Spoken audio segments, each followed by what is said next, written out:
Welcome to this Maptek webinar, where we'll explore the latest developments in reshaping mine material into a final post-mine landform. Many open-cut mines and quarries are really rock factories, where the commodity of interest occurs in a smaller proportion than the total amount of material to be moved. This unwanted or waste product needs to be put somewhere, either temporarily or permanently during the mining process. An improvement in the efficiency of waste handling and management can save your operation money and improve profitability. Today I introduce Jeff Burnt, a mining engineer with 20 years experience in applying 3D dig around the world. If you have any questions during this webinar, please enter them in the question panel and we'll address them after the demonstration. Welcome, Jeff, and the session is all yours. Thank you, Steve, and thank you for the people who have joined in for the webinar. What I would like to do today is to explain to you all how 3D dig can be used to reshape topography. Now, this is an example of post-mining topography with 37-degree batters, and by using polygons in certain areas, we can try and reshape that down to what might end up as being, say, 12 degrees. So I'm going to show you now a PowerPoint, and in this PowerPoint, I'm going to demonstrate an example that took me 2 hours that I did the morning before I went to see a client. And what I want to show in this PowerPoint is the formats that I can show you the reshaping. It's a number of formats that I can show it to you in presentation format, in terms of cross sections and in different views. And then once you see the effectiveness of it in PowerPoint, I'll actually go then and show you how we do it by going to a 3D dig screen. So this is a waste dump that was provided to me, and I think you may be able to see, and I'll just change the view slightly here, such that over here on the side, we've actually got grade contours or angle contours in increments of 3 degrees. And if I revert your attention now back to this circle, they've started dozing down, and it's somewhere around about maybe 9 or 10 degrees that they're aiming for. I actually targeted 8 degrees in my analysis. So now I just concentrated on a small area over this side here, and you can see on the next slide that the outline of that blue is the extent to which I reshaped. And I would say to you that there's a number of levels there, a number of minor levels. It's not consistent. It's not a uniform dumping arrangement. And to reshape that with cross sections would take significantly more time than the 2 hours that I did for the reshaping and the presentation. I would hazard a guess that it might take upwards of a day to do that and get a reasonable cut and fill balance. So what happens is, once you've reshaped it, you can actually ask 3D dig to run another algorithm, a transportation algorithm, that it shows the directions in which the material needs to be pushed, and also the distances that it needs to be pushed. And those arrows, they can be broken down into, say, 10 meter or 50 meter increments, and you can get an output of what they are. Now, this was actually done in the United States, so I'll refer to this in feet and in cubic yards. So when I did the surface, when I created it and I cut and filled that surface, you can see that I've got a cut and fill of 175,000 cubic yards and fill of 175,000 with a minor. I would call that, from an 80-20 perspective, that's a perfect cut and fill in this particular example, and done quite rapidly. And there we have the angle superimposed, which in itself tells a number of little stories for potentially a number of shifts of pushing that material. So there's an output, and showing that we've got different bins in 15 feet. So anything up to 30 or 45 feet is something in that order of 2,000 cubic yards, and there's some very long pushes. And this orange bar in the middle is a weight average centroid push of 233 feet. Let's call that for us 70 meters or so. Now, this is a really neat way of showing or illustrating the work you do in reshaping, and that is, it shows these angle contours again, and anything greater than 27 degrees is actually white. So these 37 degrees batters are all white, and once I've reshaped them, you can see that I use that target of 8 degrees, which means the majority of it is in this aqua color, and I really like that. And the other way of showing it is actually in the series of elevation contours, where the resulting elevation contours are evenly spaced, and they certainly have got a reasonably uniform looking set of contours, as opposed to what we started with, which was quite a complex set of contours.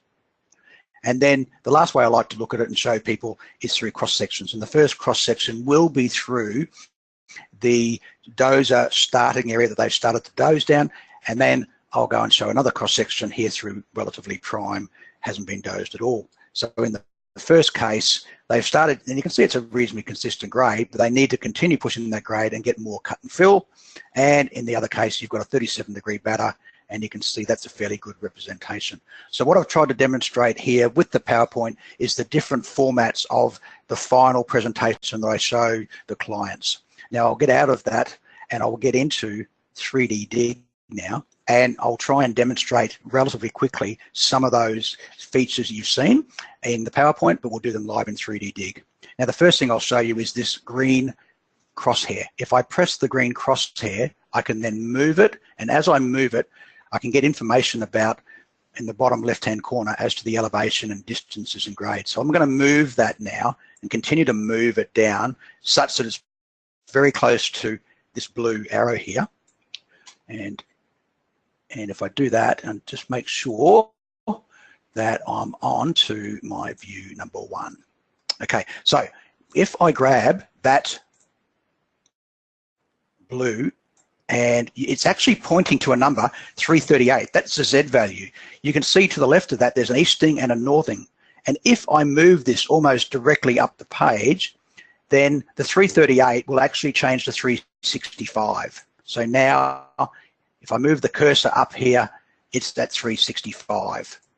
If I move this cursor, this brown one now, it's pointing to something like a dip. If I move that up similarly up here, I get something that's maybe at 6 degrees or close to 1 in 10. And if I move the black one, it's sitting above, it's pointing to the planned distance of 2 meters. As I move it, it's going to go to 15 meters. And if I go all the way up the top, I've actually moved that between the 2 points of 250 meters planned distance at an angle of 7.2 degrees to an elevation of 365. The reason I point all of that information out is that on the fly, I can get information. And one of the things we're going to do in this now is we need information. And we know that this dozer is sitting on the 360 level. And if I bring him down here, I know that he's actually sitting on the 330 level. So there's 30 meters elevation difference. So I've drawn here for this exercise a 345 line. And if I drag that with right click and drag, and again referring back down to the bottom, I can move that approximately to about 12 degrees. And this is pretty reasonable at this stage. And in fact, I'll try and get it to about a bearing of about 175 at the 12 degrees. That's good enough. Copy that there. And I'll do the same thing to the bottom. I'll bring him down at about 5 degrees and try and aim for around about the 12-degree dip. And that's close enough there. So if I bring on some pre-made polygons now, you'll find I've got some red polys. So what we'll do now is we'll go in here, and you've got the original 3D Dig, and you've got the drag line, and then you've got the dozer, truck and shovel. Bottom one here, the most recent one, is the reshaping module. You turn that on, and now I can select, and once I select these polygons from left to right, they'll turn into this blue color, and I'll select them from left to right. And there's one missing.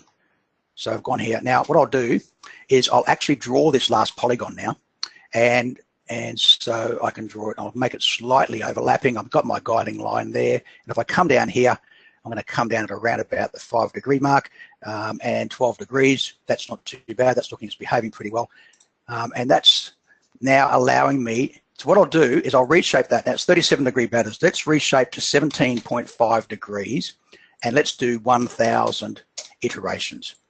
Now, if we reshape that, off it goes, and very quickly we get a surface that is represented at around about 17.5 degrees. So what I'll do is I'll just, at this point in time, save that as an inner surface. So copy that down as a new inner surface and call it 17 PT5, 17.5. Having done that, I'll now ask it to continue on to the 12 degrees, and we'll reshape to 12 degrees. So it's going to take a little bit of time, but I think that's pretty rapid in anyone's language. And it's changed all the Z values such that there's no angles between two of them at 37 degrees. They're trying to get it to be 12 degrees or less between all the different points on that grid inside those polygons.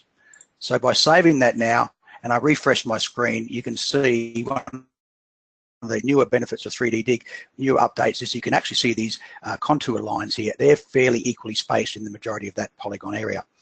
If I show you in this view here and ensure that it's actually view, name views. Here's view 1. I'll apply that. And you can see that it's yellow. So I'll bring this down here now. Yellow is, I'm looking for 12.5. I think the majority of that. And you can see there's an edge effect on each of these far polygons, but in the majority, we're getting that at around about the 12 degrees. And let's now look at the cross-section. If we look at the cross-section, I'll cross-section rapidly by turning off the layers and turning off all the surfaces and just bring on the start surface. And so you can see the start is blue, and this reshaped surface, this yellow surface, if I click there, go all the way to the bottom, it's telling me it's 11.5 degrees, which is close enough to 12 degrees in the rapid time that we've reshaped that surface. And in fact, if I just brought on the 12.5, sorry, the 17.5, there's a surface that's in between that iteration. So you can see the start, the 17.5, and the 12. So if I go back now, what I can do is say, let's go into, we'll save this surface. It's 12 degrees now, so I'll actually say save the surface, and I'm actually going to save it to a chosen surface. I've already saved it once as example A, but I'll overwrite it. So I'm going to save it to that chosen surface.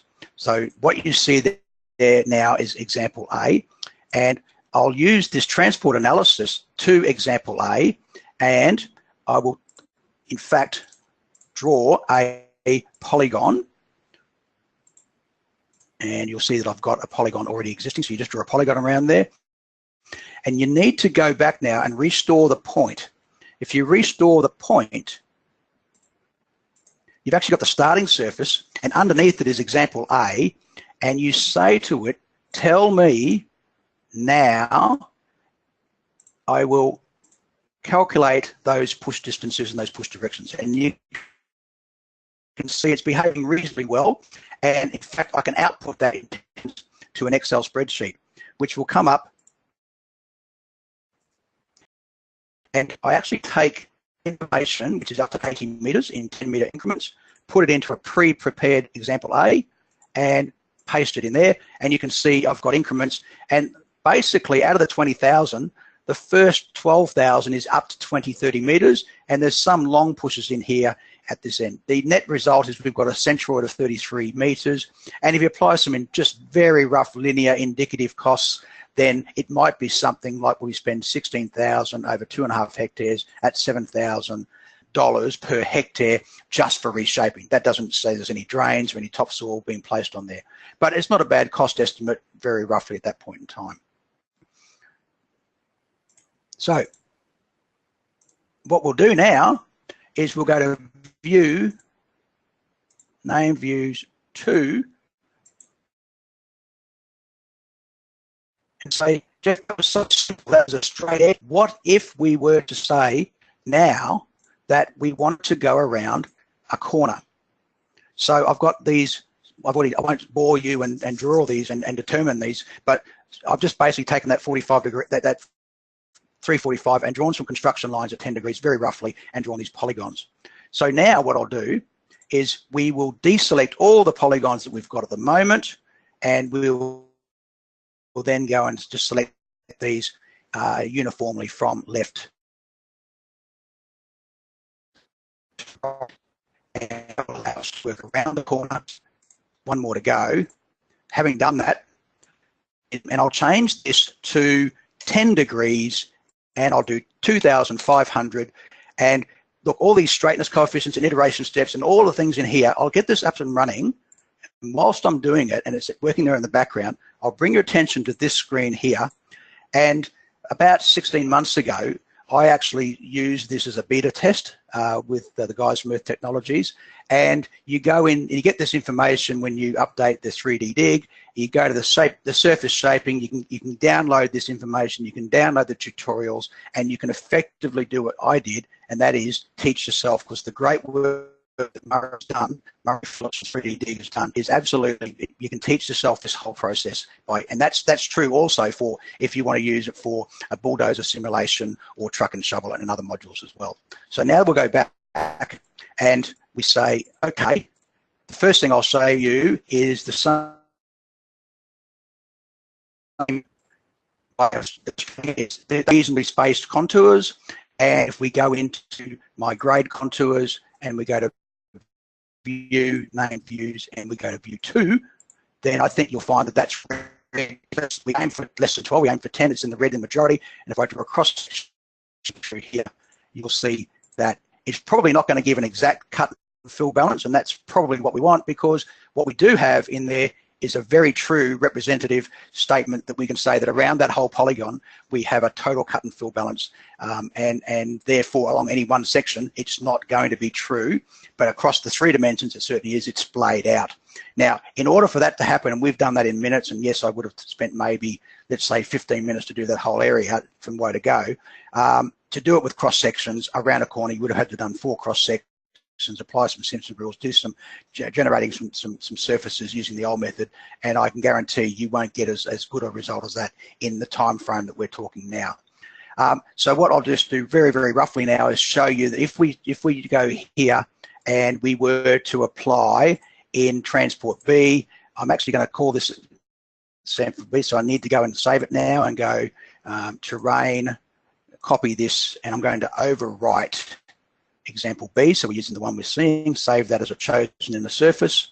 I've done that, and what that allows me to do now is in fact go back into here, choose B, example B, and you'll see that I have in fact already drawn a polygon. Good, that's the pink one. And if I go in here now and say show the final arcs and calculate them yet again, and I can't do that because I need to go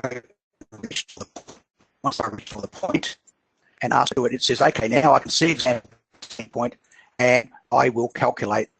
So those are the previous ones from when I did it before. They're being recalculated now, and they look reasonable. They look radial around the corner. They look sensible.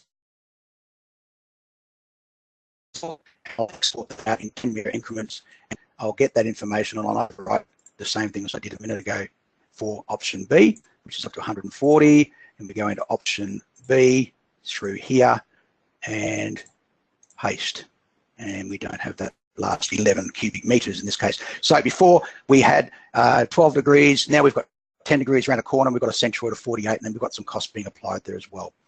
So now,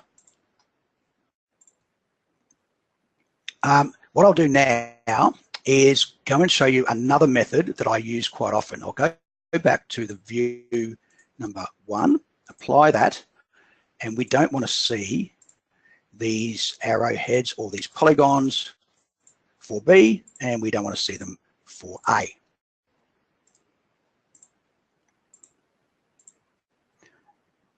And what I'll do is I'll turn off those other features for the moment. Now, if I was to delete that line, and if I was to delete that line, and all I was to do is grab this line in 3D Dig and export it as a surface feature, and then the idea is I go into Vulkan, and you can see JB Surf 10 degree, I've got that, and I've projected it up at 10 degrees and down to 10 degrees. And then I've re-exported out of Vulkan back into 3D Dig such that I've imported a surface, and that surface is called export JB 10 degrees, and I can show it where it intersects the terrain. So what we will do is we will say, let's get out of the reshaping now, and let's show where we have an excavation polygon and we have our dump polygon.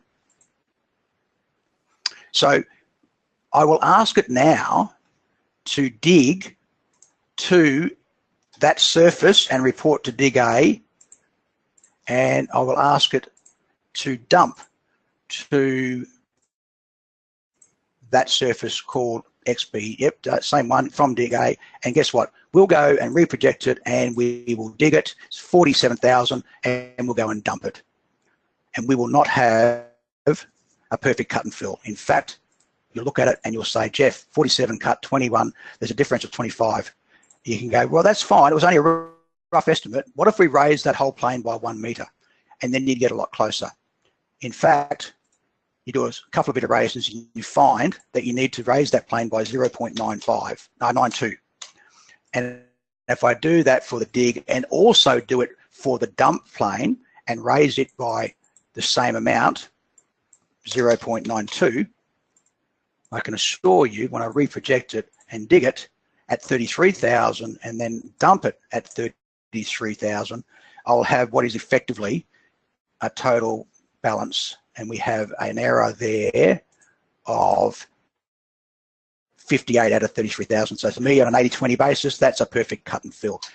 Now I will save that. I will go terrain, surfaces, sorry, inner.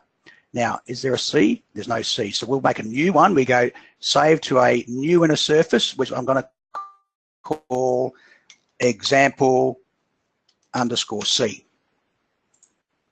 Beautiful. So now in that area, and I'm just going to move my screen across so I can draw a polygon. We'll show you the polygon because I've done this before, and I'm just going to reshape. You know, hey, for C, make sure we're going to C, show you a polygon. Let's see if that polygon's right. Yes, it is. Now, we'll terrain and we'll restore the point back to our very start and ask it to go down to that example C, which is at 10 degrees now, and ask it to provide us with the arcs. And it calculates it very, very rapidly. And they look all good to me. And I'll ask it to send that to Excel, which it comes out here. And so that's transport analysis C. That's good. I'll grab all that. That's now going up to about, and I'll put that back into here for C. And it says I've got about a 77 metre push, and my cost per hectare is getting upwards for that 2.7. So it was 6, and then it was 8. Now it's 15. Okay, so why would we do that? If you really think about what I've done, I've applied not too much difference to using the normal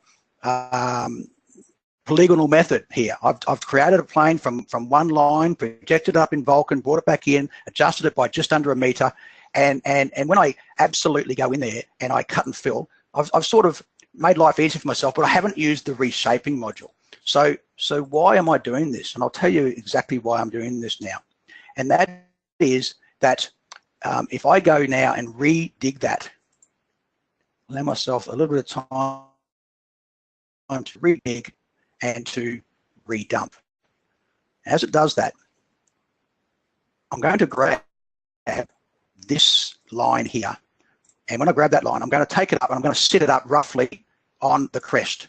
And I'm going to move it out from the crest, and it takes it about 30 meters. And if I bring it down to the toe and I take it out to the new toe, it takes it out about 30 meters.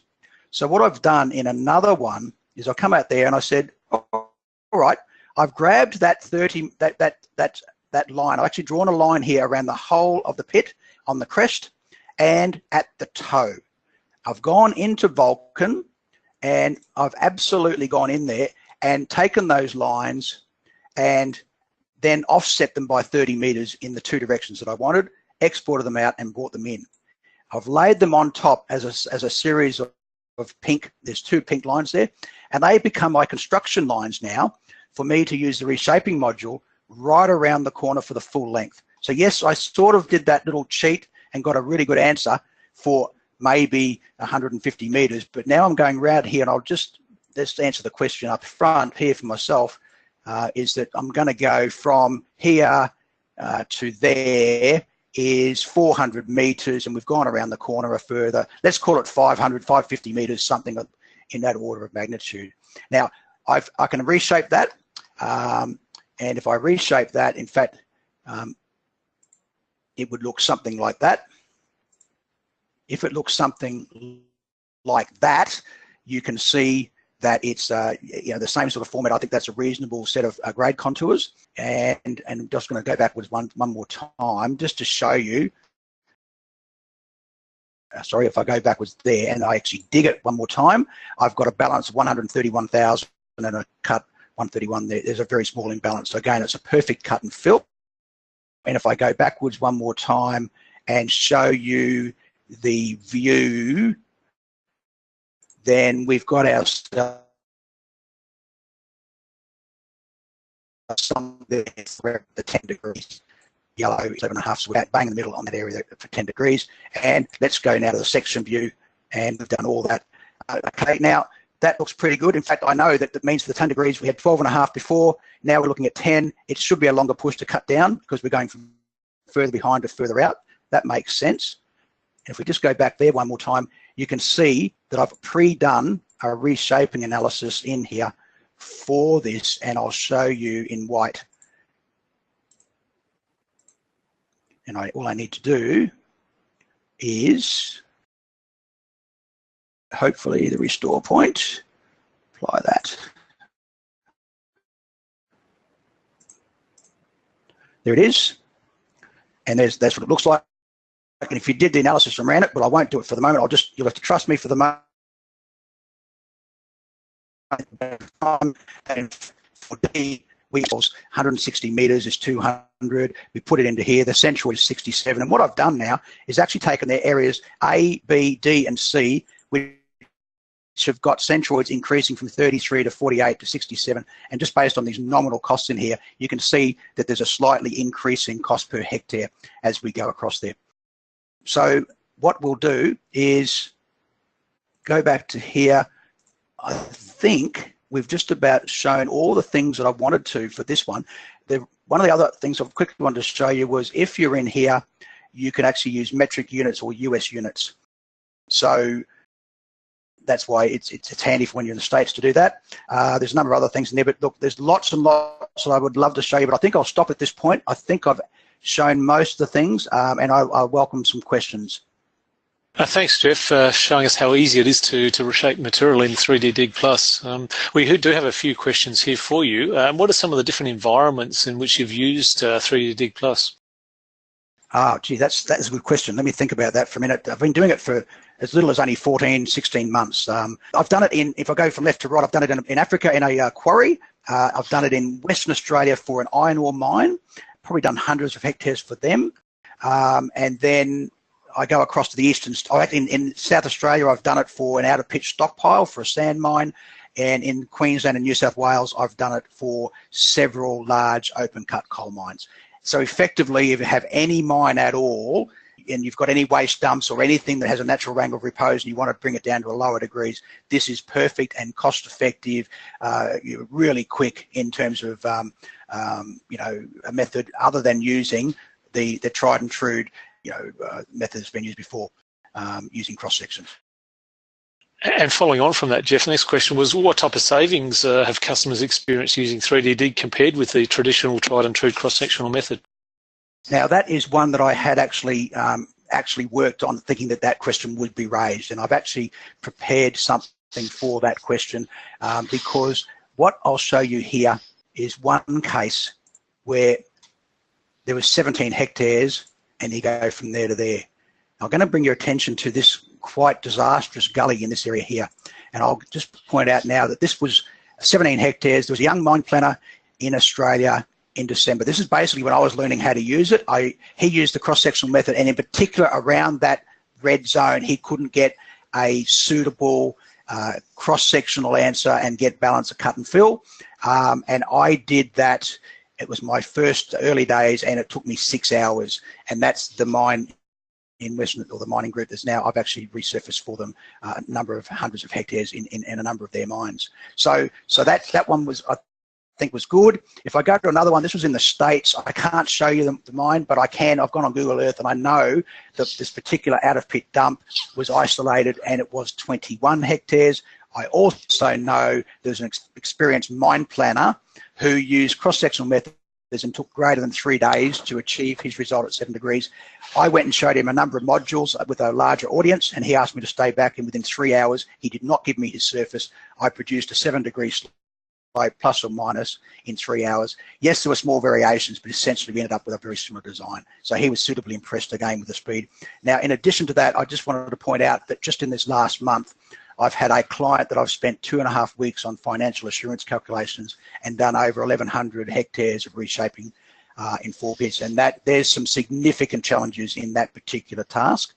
And then in a week and a half for the remainder of that time, I did a similar size mine, but it was one mine, and it had 2 options, and that was that we would have a potentially acid forming scenario, and one where they covered it with 6 meters of non-acid forming material.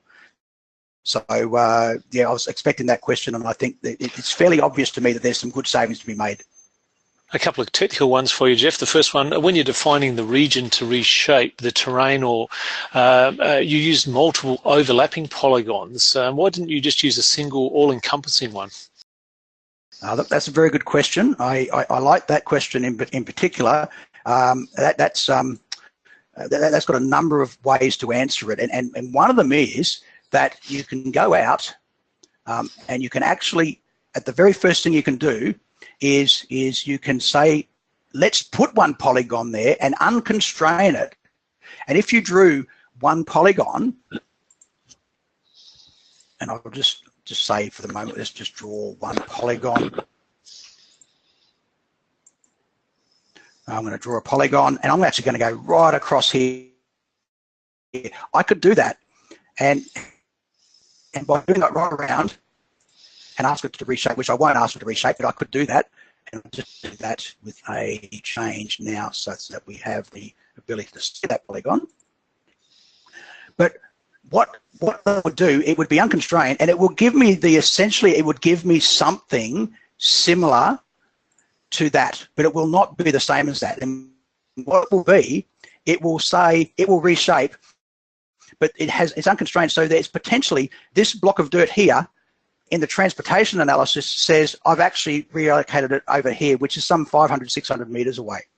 So what I tend to do is deselect that, and then what I'll try and do is, as I showed you in here previously with these red polygons, is I try and think how the dozer is going to do it and constrain them so that literally, you know, if they want it to be, and you saw the arrows, and they can't go that hard, but it possibly could go from there to there, but it can't go from there way out there.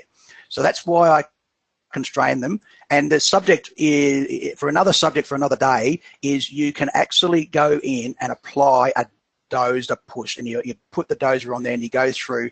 And if you were to do that and simulate there, again, when you do that, you're going to draw some polygons which are fairly representative of a contained area that the dozer would work in. And if you were going to go around the corner, you would possibly draw them in as I've reshaped them over in here, and you'd probably draw the same polygons for the dozer as you'd give him slightly larger polygons like that. So I try and think of them as being constrained by the dozer if we're reshaping.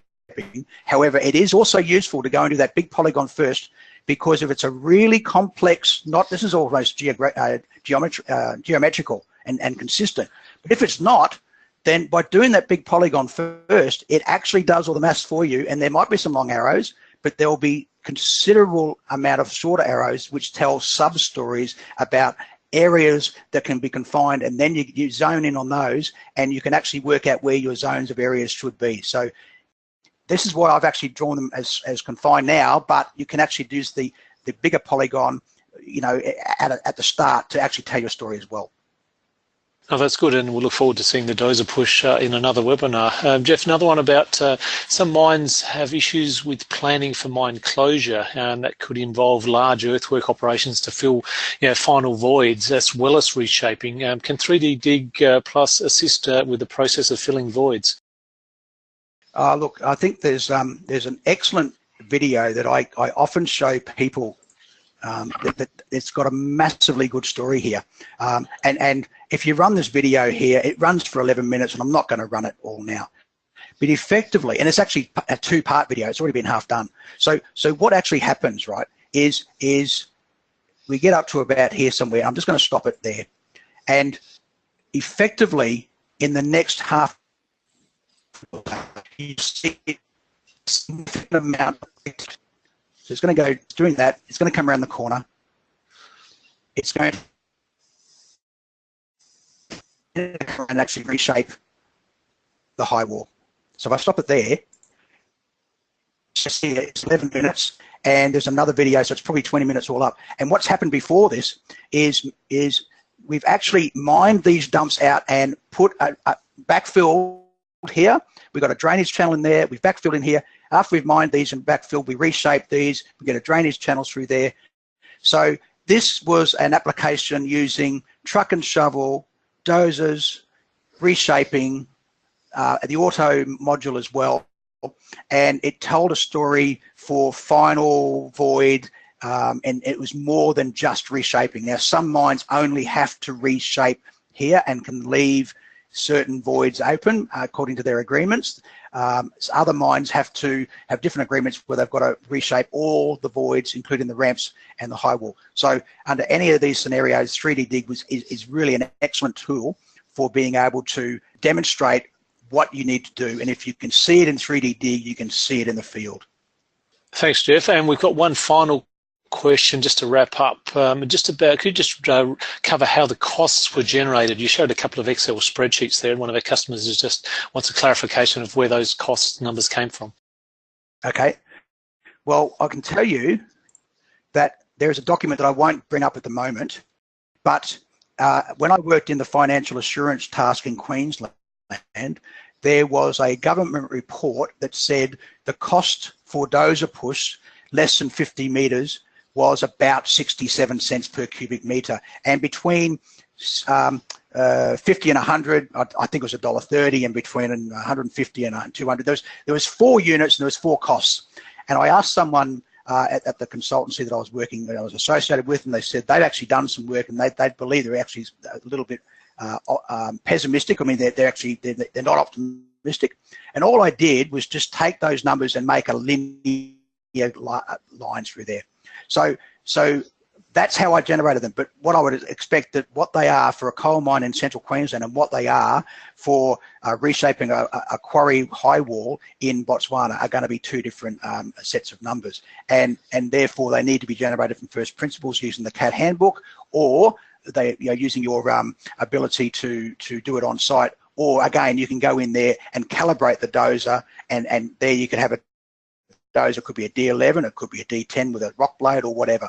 So yeah, those costs there are actually not too far from the truth, given that the Queensland government actually wants financial assurance to be done in a way that you don't just use areas and polygons and areas and rates. You actually use volumes, distances, and cost per cubic metre. Well, thanks, Jeff, your question and answer session, and also your presentation. And I look forward to our next webinar in coming weeks on other applications for 3D DigPlus. For customers with colleagues who didn't register for this webinar but are interested in watching it, it will be uploaded to maptek.com early next week. From our video page, you can also access recordings of recent Maptek webinars and find further information about upcoming webinars. If there's a topic there that you want to hear about and it's not listed, contact your local Maptek office with suggestions. Thank you all for listening, and bye for now.